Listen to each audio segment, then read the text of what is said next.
Hello guys, welcome back to India. मैं हूं ऋतिक और अगर आपने इंडिया को अभी तक सब्सक्राइब नहीं किया है तो जल्दी सब्सक्राइब कर लीजिए ना। इंडिया के नेबरिंग कंट्री पाकिस्तान से एक बहुत सैड न्यूज़ आई है। यहाँ पर एक मस्जिद है जहाँ पर बॉम्ब ब्लास्ट हो चुका है। पाकिस्तान की पेशावर की एक मस्जिद पर एक टेररिस्ट बॉम्ब ब्लास्ट हुआ जिसमें 46 लोग मारे गए हैं और ओवर 150 लोग घायल हुए हैं। इस वीडियो में मैं आपको बताऊंगा इस अटैक की डिटेल्स और क्यों साल भर साल पाकिस्तान के पेशावर में पीरियोडिकली ये टेररिस्ट अटैक हो रहे हैं। जिस तरीके से हमारे देश में राज्य है यानी स्टेट्स है, उसी तरीके से पाकिस्तान में है प्रोविडेंसेस। एंड एक ऐसा ही सिमिलर प्रोविडेंस आपको मिलेगा केपीके, खैबर पख्तूनख्वा, और इस प्रोविडेंस का कैपिटल है पेशावर। पेशावर में आप अगर देखो तो साल भर साल टेररिस्ट अटैक हुए हैं, बच्चों को भी नहीं छोड़ा इन टेररिस्ट ने। आपको याद होगा 2015 में एक मिलिट्री स्कूल था पेशावर में जहां पर इस टेररिस्ट अटैक में बच्चों को लिटाकर उन पर गोली चला दी। इसके रिटेलिएशन में दुनिया भर में इवन इंडिया में भी कई स्कूल में प्रेयर्स की गई थी और ये कहा गया था कि टेररिज्म को बंद करना ही होगा। पाकिस्तान को टेररिज्म के खिलाफ एक बहुत बड़ा एक्शन लेना चाहिए। All forms of terrorism should be band, यही नारा लगाया गया था उस समय। मतलब कोई तभी तरह की टेररिज्म अच्छी नहीं होती, चाहे वो पाकिस्तान के खिलाफ हो या फिर किसी और देश के खिलाफ। बट मुझे यहाँ ये लगता है कि पाकिस्तान को ये सिंपल बात, ये सिंपल बेसिक कॉन्सेप्ट भी समझ नहीं आता।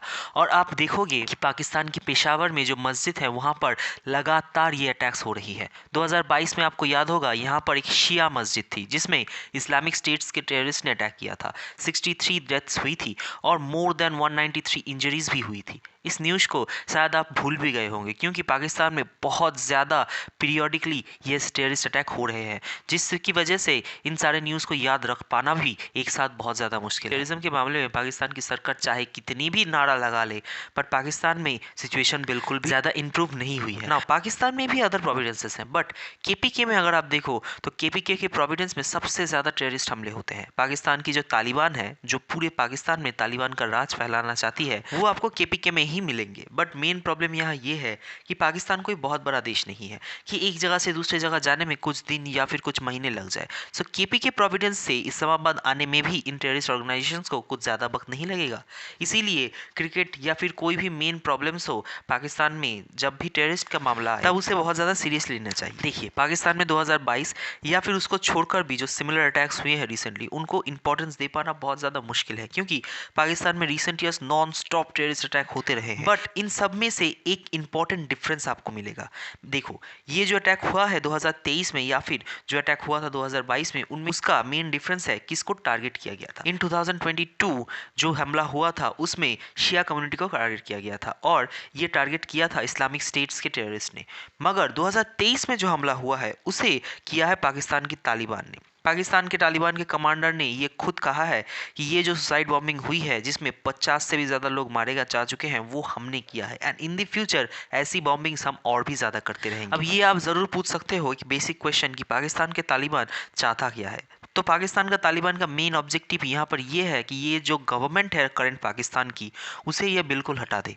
इमरान खान, शहबाज शरीफ, ये सब बिल्कुल साइड हो जाए। बेसिकली तालिबान का रूल आ जाए पाकिस्तान। जैसे आज के समय तालिबान अफगानिस्तान पे राज कर रहा है। औरतों को कोई फ्रीडम नहीं दिया जाएगा, कोई भी औरतों का स्पोर्ट्स नहीं होगा, बिल्कुल शरिया लॉ फॉलो होगा। तो ऐसा ही सरकार लाना चाहता है पाकिस्तान के तालिबान। तो आप यहाँ पर ये भी सोच सकते हो कि अगर ये लोग सच में ऐसा ही चाहते हैं तो ये लोग पाकिस्तान की लीडरशिप पर डायरेक्ट टारगेट क्यों नहीं करते, जिस तरीके से तालिबान ने अफगानिस्तान की लीडरशिप और आर्मी को टारगेट किया। तो देखिए यहाँ पर राइट नाउ पाकिस्तान की तालिबान का मेन जो ऑब्जेक्टिव है वो है पाकिस्तान में चारों तरफ अनरेस्ट लाना। According to them Pakistan as a whole एक इस्लामिक कंट्री नहीं है। सच कहूँ तो जिन्ना अपने शायद कब्र से सोच रहा होगा कि क्या भाई इतना कुछ करने के बाद भी ये लोग कोई इस्लामिक स्टेट नहीं है। क्योंकि देखिए पाकिस्तान की तालिबान या अफगान तालिबान भी कह लो, इनका मानना है कि पाकिस्तान में जो अभी रूल ऑफ लॉ है वो ब्रिटिशर्स का कॉपी किया हुआ है। कुरान के अलावा अलग से संविधान होना, ह्यूमन राइट्स होना, वुमेन्स के पास इतनी ज़्यादा आज़ादी होना, एटलीस्ट उनको पढ़ने की आज़ादी देना, उनको फ्रीडम देना, उनको एक्टिंग करने की आज़ादी देना, ये सब, इवन पाकिस्तान का आज के समय अपना एक वुमेन्स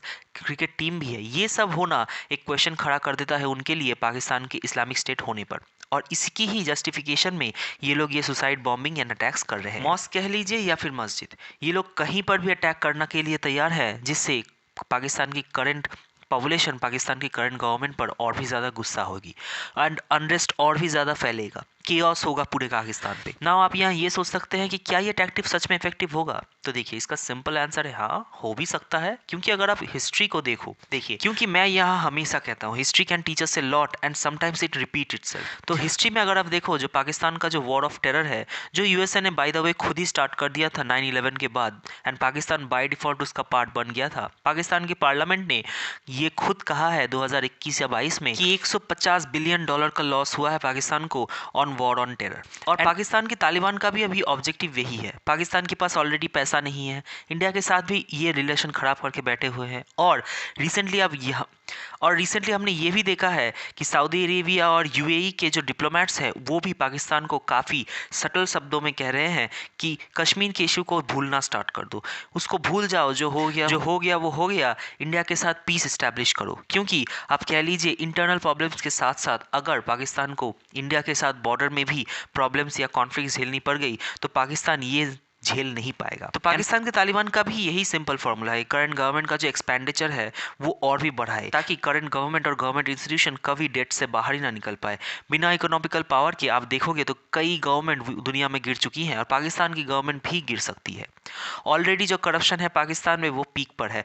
एज ए कंट्री इनका कोई मोरल वैल्यू नाम का चीज़ ही नहीं है, एंड पाकिस्तान के लोग कंट्री के आइडिया पे भी उतना ज़्यादा विश्वास नहीं करते। इसलिए पाकिस्तान के पास एक ही ऑप्शन है कि पाकिस्तान आज के समय इंडिया के साथ अपनी रिलेशंस रीएस्टैब्लिश करे और जो भी यहाँ यूएन डेजिग्नेटेड टेररिस्ट हैं उनको या तो फांसी दे दे या फिर जेल में डाल दे। जो भी करना है पाकिस्तान को वो कुछ सालों के अंदर ही करना होगा, क्योंकि ये अनरेस्ट, ये केओस अगर बढ़ता रहेगा तो विद इकोनॉमिकल प्रॉब्लम्स पाकिस्तान एक फेल्ड स्टेट बन सकता है। देखिए मैंने इस बारे में ऑलरेडी एक पहले ही वीडियो बना दी है इंडी हब चैनल पे कि किस तरह से यूएसए के रिपोर्ट के अनुसार पाकिस्तान, रशिया और यूएसए ये तीनों कंट्रीज 2033 तक एक फेल्ड स्टेट बन सकते हैं। वो वीडियो जरूर चेक कीजिएगा डिटेल्ड व्यू के लिए। एंड बहुत ही जल्द जियोपॉलिटिकल शब्दों में इन टेररिस्ट अटैक की वजह से एंड इकोनॉमिकल वीकनेस की वजह से पाकिस्तान के नक्शे में एक बड़ा चेंज देखने को मिल सकता है। 2030 तक इनका एक बहुत बड़ा हिस्सा पाकिस्तान तालिबान के हाथों भी जा सकता है, क्योंकि किसी भी मेजर कंट्री ने पाकिस्तान तालिबान को अभी तक वेपन्स भेजना स्टार्ट किया ही नहीं है। उसके अलावा ही